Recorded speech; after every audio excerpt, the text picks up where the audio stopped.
वो अप्रूव हुआ है। बहुत बड़ा प्रोजेक्ट है, 22,864 करोड़ रुपीस का इसका एस्टिमेटेड कॉस्ट है। 166 किलोमीटर्स 4 लेन एक्सेस कंट्रोल्ड, बहुत इंपॉर्टेंट। अगर आप इसको मैप पे देखेंगे, आपको पिंक कलर का जो एग्जिस्टिंग हाईवे दिख रहा है, ये हाईवे, और कंपेयर करिए अब आप ब्राउन एंड रेड। यहाँ पे अगर आप कंपैरिजन करेंगे ब्राउन और रेड, ये red colour is from Shillong to Silchar. This will be the new highway which will basically provide a major connectivity to Tripura, Manipur and Mizoram, and this will become a major major corridor for Northeast. 22,864 crore rupees का ये project है, बहुत बड़ा project है. This project will be constructed under hybrid annuity mode. There are 3 years of construction period and 15 years of operation period. Because of the northeast terrain, 19 major bridges, 153 minor bridges, 326 culverts, 22 underpasses, 26 vehicle overpasses, and 34 viaducts amounting to about 9 kilometers. बहुत ही complex project है, and this will become a major lifeline for the entire northeast.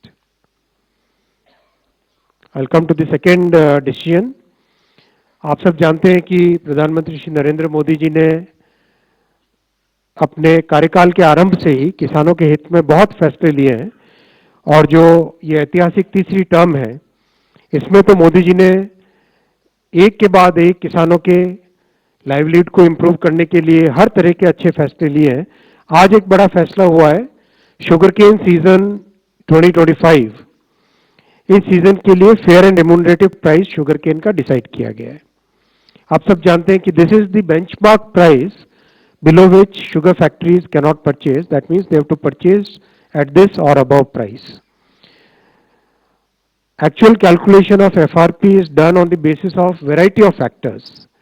CACCP is the CACP, Agriculture Cost and Prices Committee. That committee basically works out the costing किसानों के बहुत सारे factors, cost of production को, margin को, reasonable margin रहना चाहिए, recovery rate कितनी है शुगर केन में, सब चीजों को ध्यान में रखते हुए ये फैसला लिया जाता है.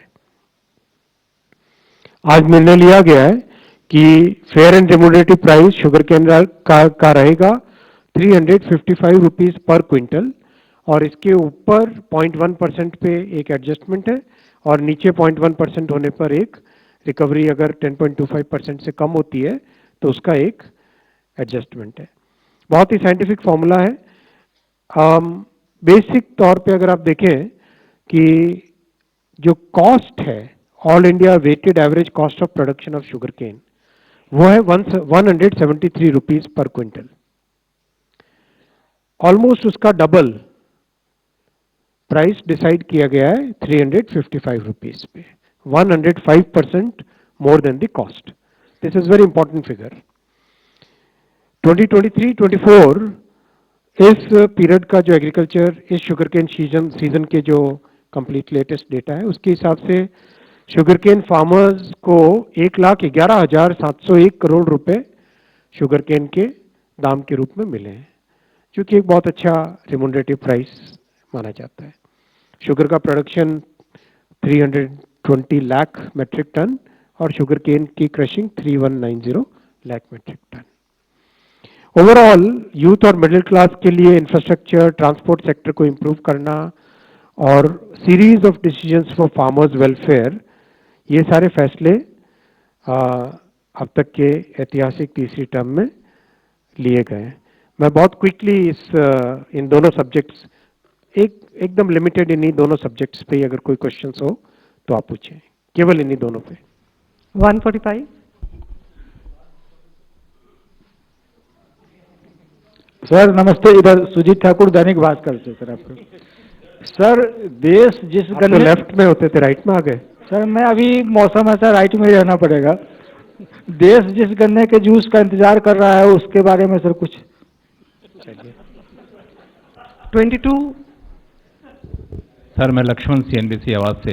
ये किसानों को जो आपने 23-24 में 1,11,701 करोड़ रुपए देने का यहाँ पे पेड किया गया, ऐसा बताया। तो ये FRP बढ़ाने से और जो शुगर केन का प्रोडक्शन का एस्टिमेट है, तो उससे कितना अतिरिक्त पैसा किसानों को मिलेगा ओवरऑल? इससे ज़्यादा ही मिलेगा। 1,11,000 करोड़ 23-24 का डेटा है, इससे ज़्यादा ही मिलता है हमेशा। 4, please. Sir, I am Deepak from Times of India. You know about this Silchar project. What we have seen in Uttarakhand, where we went for 2-lane and paved shoulder, and also in Simla projects, because of hill cutting, you know, there is a major environmental disaster. In this part also it's a hilly area, and we are building 4-lane, which is ideally should not be done. What kind of precautions are being taken to ensure that we don't encounter similar problems? Design के सारे precautions इन सब projects में लिए गए हैं। विशेषकर जहाँ पे टनल्स बनानी है वहाँ पे ज़्यादा ध्यान दिया गया है। जहाँ पर रोड के हिल के साइड में है वहाँ पर भी बहुत स्लोप स्टेबलाइजेशन वगैरह के सारे प्रिकॉशंस जो साइंटिफिक प्रिकॉशंस है, एनवायरमेंटल प्रिकॉशंस है, वो पूरे लिए गए। 17. Thank you, ma'am. Mr. Vaishnav, my name is Tripti Nath. I'm an independent journalist. We welcome the affirmative steps that the government has taken with regard to highway connectivity and for farmers' welfare. But the million-dollar question is national security. I'm sorry, we can't. Not in the cabinet briefing. Yeah, carry on. No more hands up. Yeah. दे दीजिए mic. 45. Welcome to this is Vibhuti. My question is specifically about on Odisha issue because you belong from that state. I am from the Sambad. Cabinet का पूछो। ये press conference नहीं है दोस्त, ये cabinet briefing है।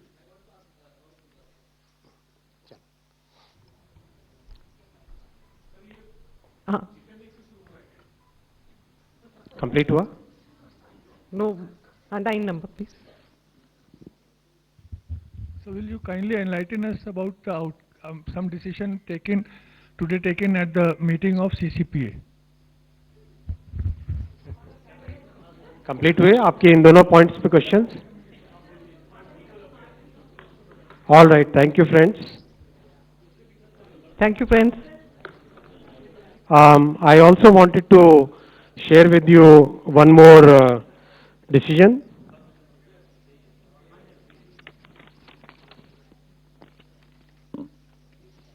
साथियों, आप सब जानते हैं कि कांग्रेस की सरकारों ने आज तक जाति जनगणना का विरोध किया है। आजादी की बाद की सभी जनगणनाओं में जातियों की जनगणना नहीं की गई। 1947 के बाद से अगर देखें हम, वर्ष 2010 में तत्कालीन प्रधानमंत्री दिवंगत डॉक्टर मनमोहन सिंह जी ने लोकसभा में आश्वासन दिया था कि जाति जनगणना पर कैबिनेट में विचार किया जाएगा। तत्पश्चात एक मंत्रिमंडल समूह का भी गठन किया गया था, ग्रुप ऑफ मिनिस्टर्स, जिसमें अधिकांश राजनीतिक दलों ने जाति आधारित जनगणना की संस्तुति की थी। इसके बावजूद कांग्रेस की सरकार ने जाति जनगणना के बजाय एक सर्वे कराना ही उचित समझा। उस सर्वे को सभी SECC के नाम से जानते हैं।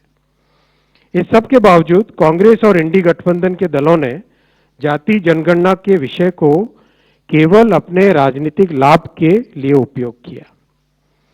जनगणना का विषय संविधान के अनुच्छेद 246 की केंद्रीय सूची की क्रम संख्या 69 पर अंकित है।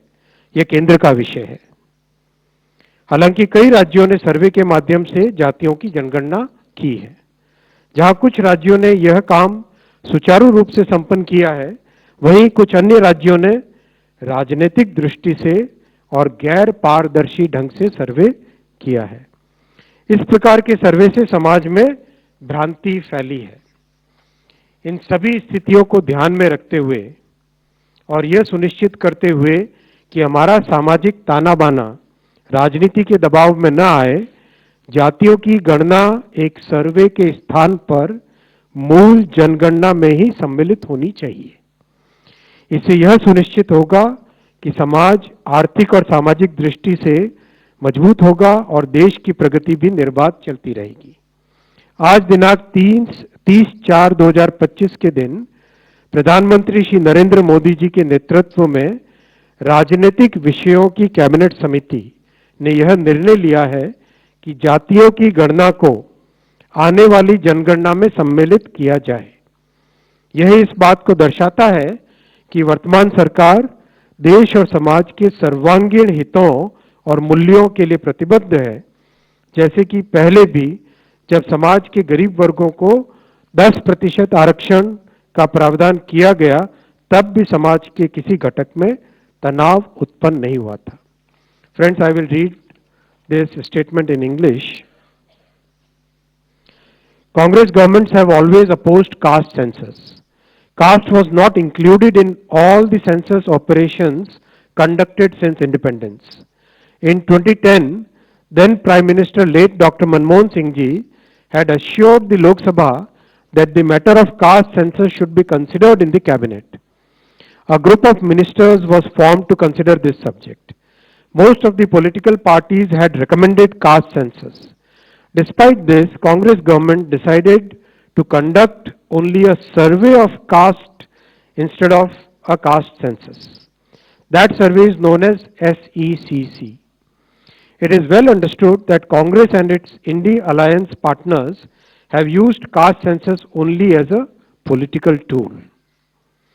As per Article 246 of the Constitution of India, the subject census is listed at 69 in the Union list in 7th schedule. According to Constitution of India, census is a union subject. Some states have conducted surveys, I am repeating the word, surveys to enumerate castes. Some states have done this well, while some others have conducted such surveys purely from a political angle in a non-transparent way.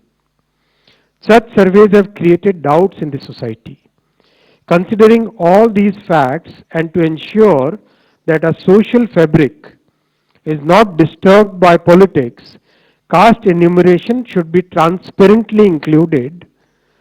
I am emphasizing the word transparently included in the census instead of surveys.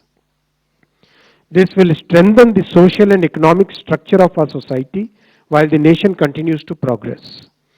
Under the leadership of our Prime Minister Shri Narendra Modi ji, the Cabinet Committee of Political Affairs has decided today, that is 30th April 2025, that caste enumeration should be included in the forthcoming census.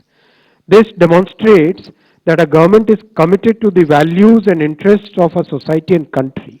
Like in the past, when a government had introduced 10% reservation for the economically weaker sections of the society without causing any stress in any section of the society. Thank you. Sir, can we take questions on this, sir? One second, Stu.